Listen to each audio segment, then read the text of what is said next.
আপনার এই সিন্ডিকেট আপনাকে ভাঙা লাগবে। আপনি এই চাষির সিন্ডিকেট না ভাঙেন তা আপনার চাষি কিন্তু সবাই মুখ হয়ে যাবে। পেঁয়াজ আগামী সামনেবার কেউ লাগাবে না, আপনি বাড়িতে নিয়ে আসবেন। এর আগে আমরা বেচা কেনা করিনি, আর সেসব সার কোথায় গেল বলেন? সেসব সারের ওষ আমাদের এখানে প্রস্তাব দেওয়া লাগবে।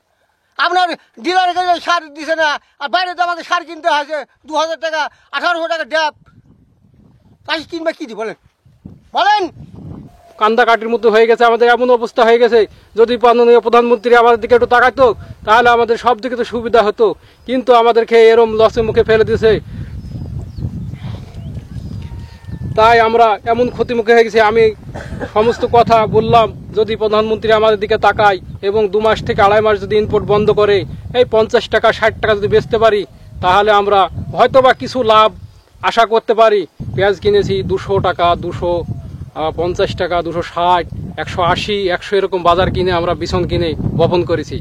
কিন্তু আমাদের এমন এই লসের পরিমাণ হয়ে যাচ্ছে, আমরা এখন এমন অবস্থায় দাঁড়িয়ে গেছি, আর একটা আবাদ যে তৈরি করব, করে যে আমরা দাঁড়াবো সেরকম সম্মুখীন আমরা হতে পারছি না।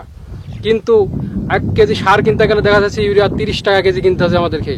1 কেজি ড্যাপ ছিল 18 টাকা, সেই ড্যাপ ডিএপি কিনতে হচ্ছে এখন 30 টাকা 32 টাকা।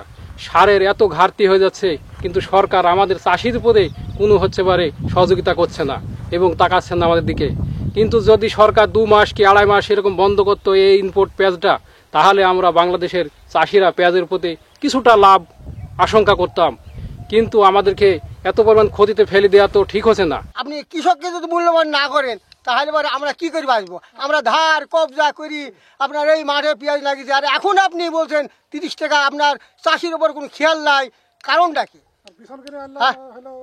এটা আপনার চাষির মুখে আপনার খেয়াল করা লাগবে। তার মানে আপনি পেঁয়াজ আমরা 30 টাকায় বেচবো, সার আমাকে 1000 টাকা বুঝিয়ে দিতে হবে। বীজ কম করতে, সার কম করতে হবে। আপনি সারগুলো কোথায় ফেলছেন? আরে চাষি বুক পড়ি দিয়ে খাটছে, আপনার চাষি ভাত পাবে না খাইতে। আপনার কি মনে করছেন আপনারা? হ্যাঁ, আপনারা চাষির মুখে যদি খেয়াল না করেন আপনারা কোন জায়গায় থাকবেন? আমাকে নিজ আপনি থাকবেন বলেন? আপনারা চারিদিকে হট্টপাট্টা করছেন, আপনারা চাষির মুখে খেয়াল করছেন না, কারণটা কি আপনি বলেন? চাষিক নিয়ে ছাড়া আপনার তো কোনো রকম চলার গতি নাই। কৃষক আপনারা টিভির পর্দায় বলেন, আর কৃষকের কোন অবস্থা এটা?